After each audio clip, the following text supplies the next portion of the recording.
Limits. So limits in calculus is a very important concept, and it arises from questions such as, if you have a function, what happens to it in the long term, or what happens if it approaches a specific value? So recall that we started introducing this concept when we started talking about rational functions, when we looked at the equation f of x is equal to 1 over x. And remember, we said that the bottom couldn't be equal to 0, so this created a vertical asymptote. And we looked to see what happened as x approached infinity here, as it got really large. And we saw that as this number got bigger and bigger, the value of f of x got smaller and smaller. It approached 0. When we looked at negative x values, we saw that again, this approached 0, but it approached it from the negative side. Okay, so that's why it's underneath here. And then we looked to see what happened as x approached 0. As it approached 0, so 1 over a super tiny number, that gets really large. So that's why it shot up to infinity here and here.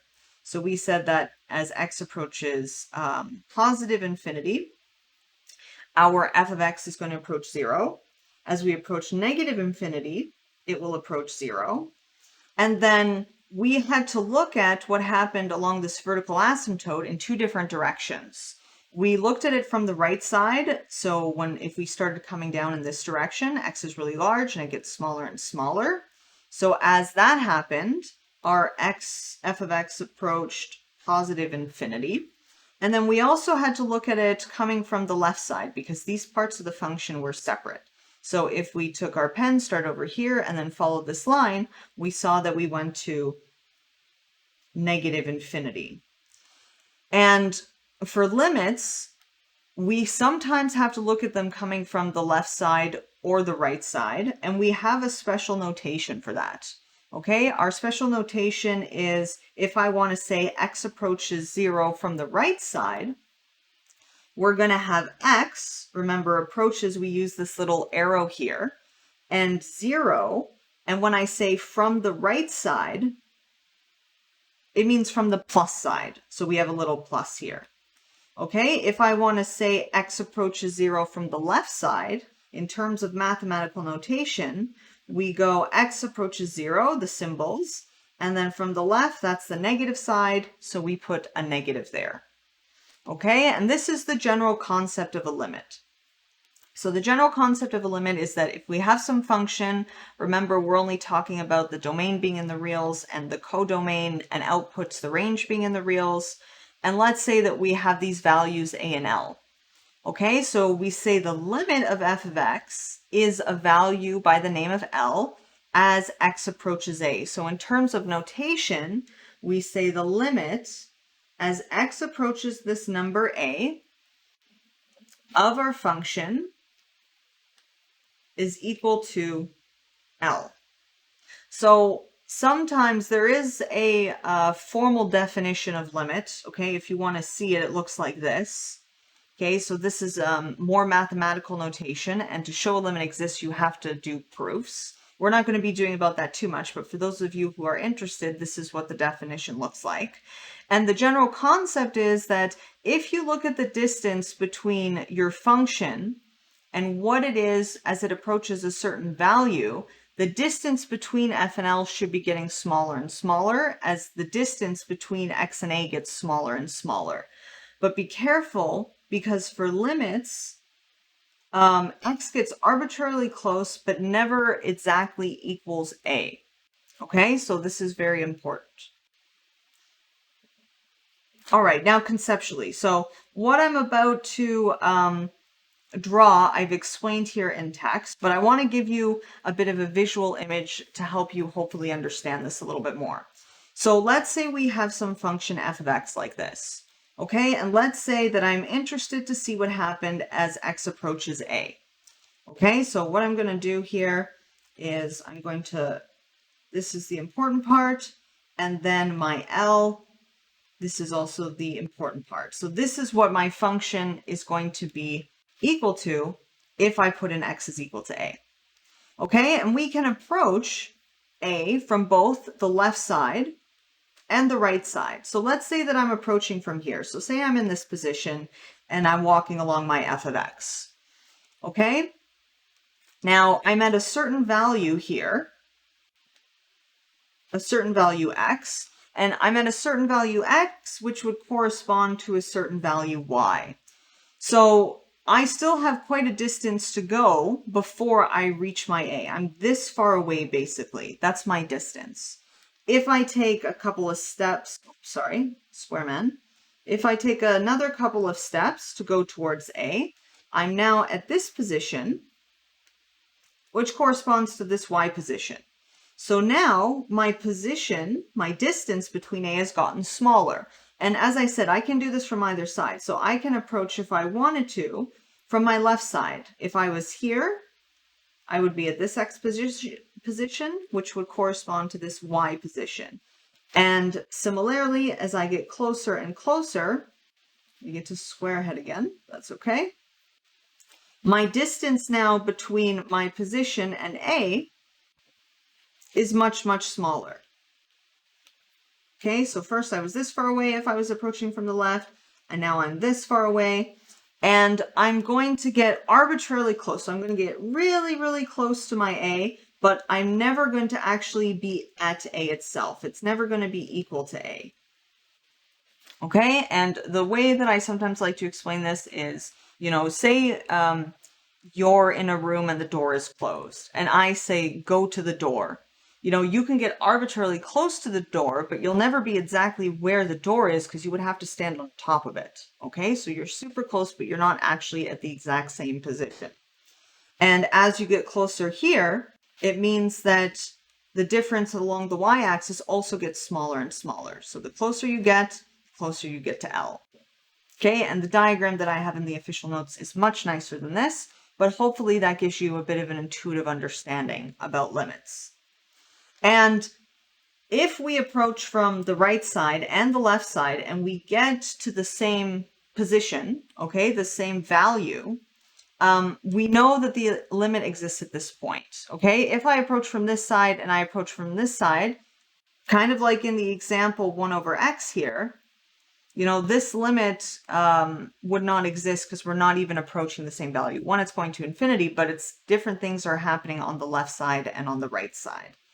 Okay, so we have this theorem in calculus that says that if you have a function, and we have these values here, a and L, we say that f has a limit, L, so it's equal to this value here, as your x gets closer and closer to a, as long as the value you get from coming from the left side and right side both equal the same thing.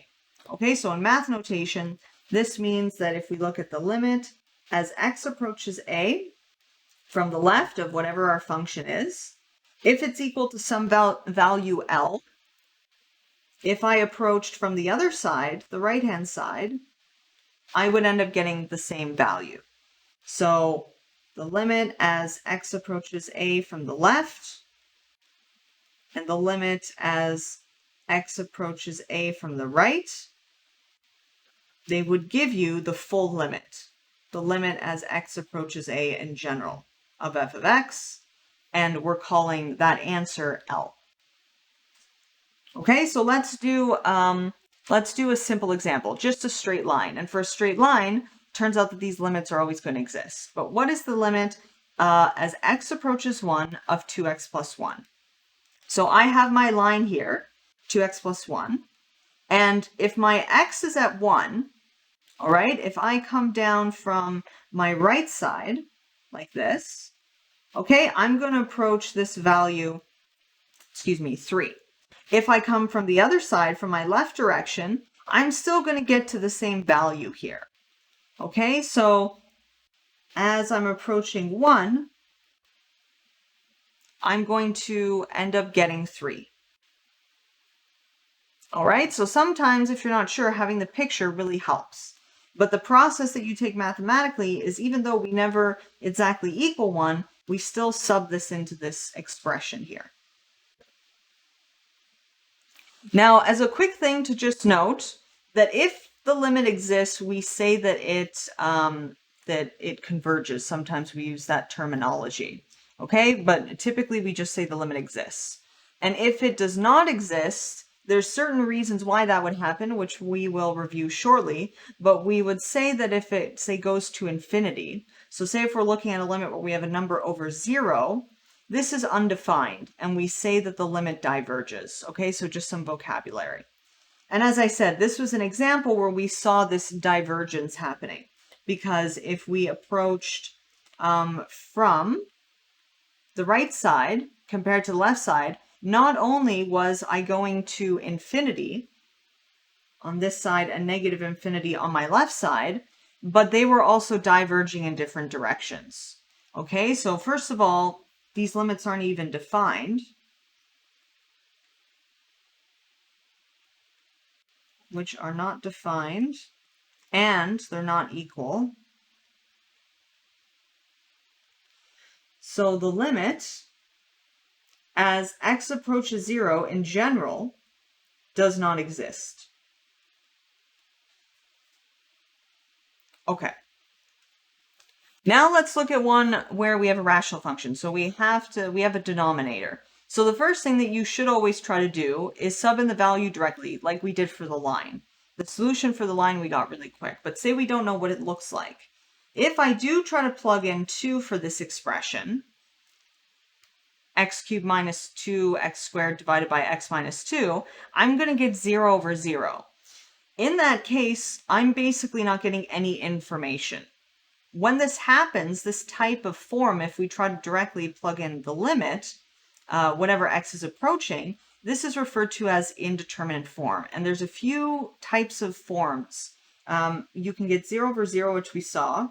Also, if you get infinity over infinity, that's not good. That's an indeterminate form. If we get 0 times infinity, that's another one. Infinity minus infinity, 0 to the 0, or 1 to the infinity. Okay, these are the different types of indeterminate forms. And what exactly does that mean? It means that to evaluate the limit itself, what we're going to have to do is we're going to have to simplify this expression. Okay, it means we can rewrite it in a way where we can find the limit. If we have the graph of it, we can do it graphically. We can just say if I'm coming from this side and this side, I should be getting 4 as my limit. But let's say you didn't know what the function looked like. What I can do on my numerator here is I can factor out an x squared, and I'll be left with x minus 2 on the top. And then on the denominator, I have x minus 2. And please make sure that you always have to write this limit here. Always. You can't leave it out until you plug in whatever your x value is. Okay, you will get your solution marked wrong if you do that. Okay? So these two things cancel, and then we're left with the limit as x approaches 2 of x squared. And if I plug in my 2 into my x, that approaches 4. So in this case, our limit exists and it equals 4. Now, when we have functions that are kind of smooth, like what we just looked at, sometimes we don't have to look at the left and right-sided limit. But usually, when we have something called a piecewise function, okay, when we have different parts of our x interval corresponding to different types of functions, known as piecewise functions, we're going to have to do left and right-sided limits because what's happening coming from the left and to the right may be completely different. And those types of functions, what they look like is they have one name, but then they're broken up into different intervals. So you may have one type of function, let's say we just call it f1 of x, and if we're given a certain interval, okay, sometimes we just have 2 of them, where at another interval we'll have a different function, okay, and we can have as many of these as we want to. Okay, so let me show you an example of what I mean by this, piecewise functions. So let's draw this piecewise function. So if x is less than 2, so if we're between here and all the way down to negative infinity, my function is going to look like an x squared term. Okay, so my function will look like an x squared term. And then if I'm at 2 itself, I'm going to be at the point 6. Okay, just the point. And then if I'm between 2, but not equal to 2, and less than or equal to 6, my function is going to look like a line.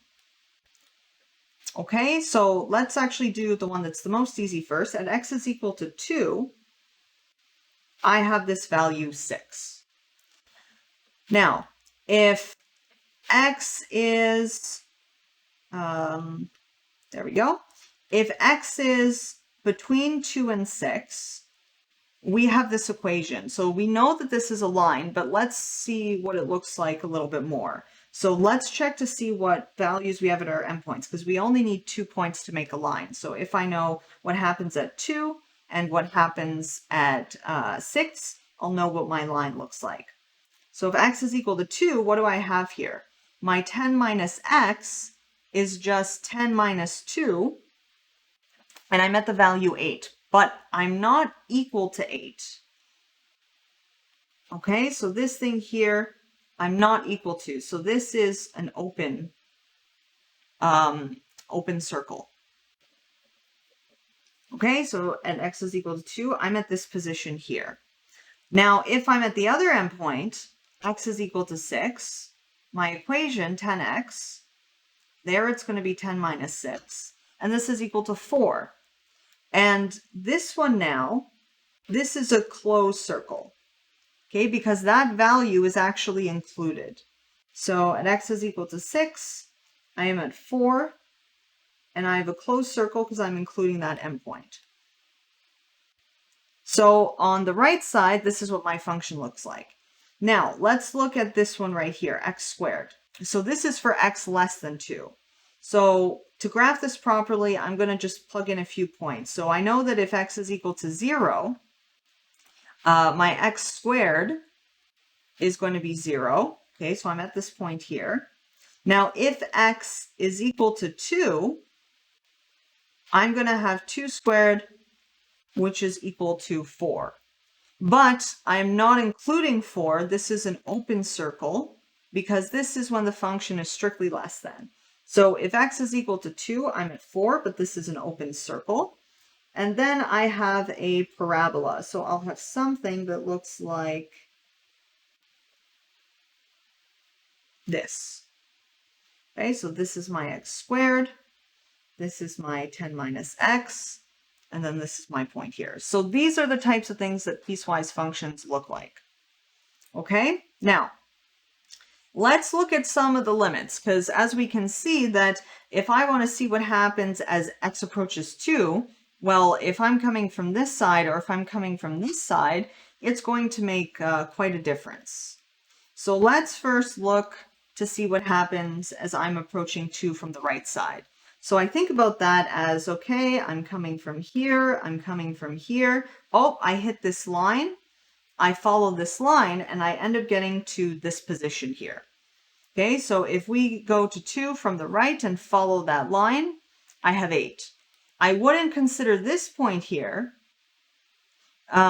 because remember, we're never actually at the value 2 itself. We get arbitrarily close.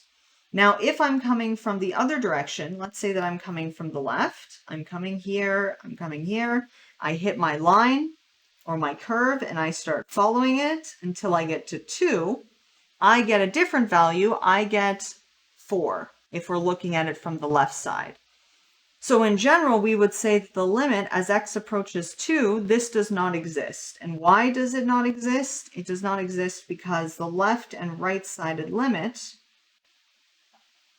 of my function are not the same. That's the justification why it doesn't work.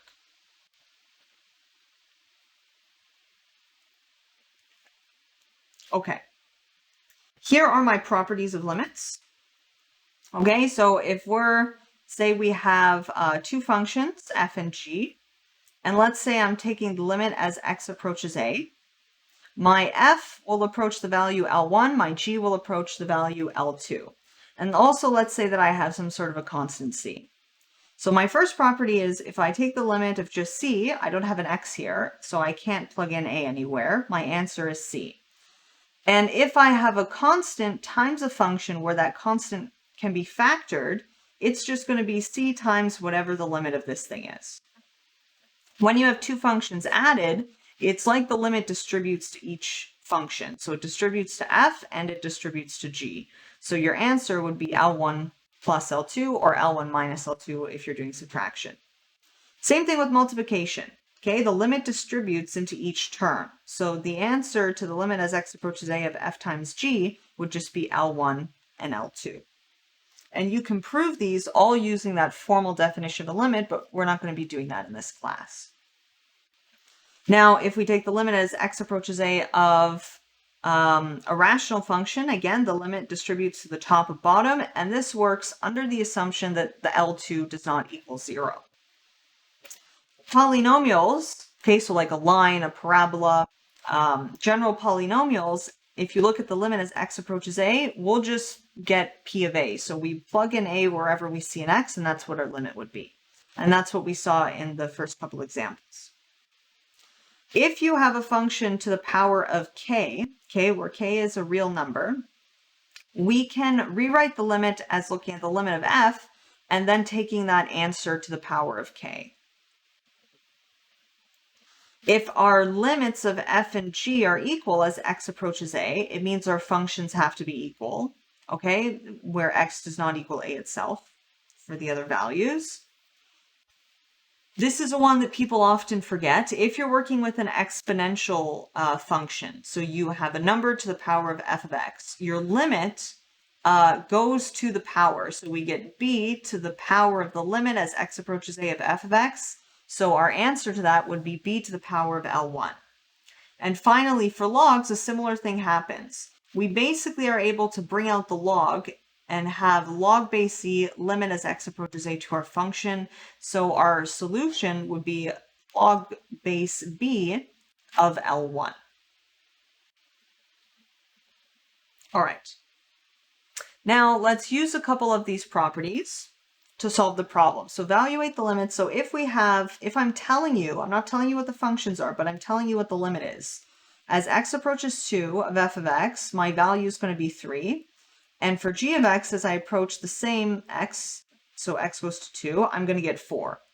So if I want to take the limit of this new function where I add f and g and multiply g by 5, what I can first do is I can distribute the limit to each term.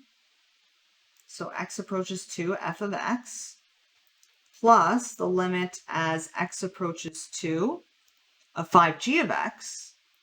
And that 5 here, this is a constant, so I can actually bring that out to the front here. So I can say the limit as x approaches 2 f of x plus 5 limit as x approaches 2 of g of x. And now I know what these values are. I know that this is a 3 plus 5, and I know that my g of x is a 4. So if I add all those up, I'm going to get 23 as my limit. Similarly, this time, if I have a rational expression, and I also have a ln at the bottom here, I can distribute my limit to the top and the bottom. So the limit as x approaches a of x f of x all squared.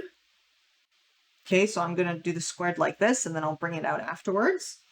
And then I have the limit as x approaches a ln of g of x. Okay, I can look at the limit as x approaches, sorry, not 8, 2. My bad. This should be 2. 2 and 2. I'm going to have f of x, and then I'm going to bring my squared out. And then on the bottom, I can write ln of the limit as x approaches 2 of g of x. And now I know what those things are, what those limits are. So the limit as x approaches 2 of f of x, well, that's just going to be 3. And then I'm going to square it according to my limit rules. And then for the ln, I have the ln, and I know the limit as x approaches 2 of g, that's just equal to 4. Okay, so I have 9 over ln 4 as my answer here. All right. Limits going to infinity.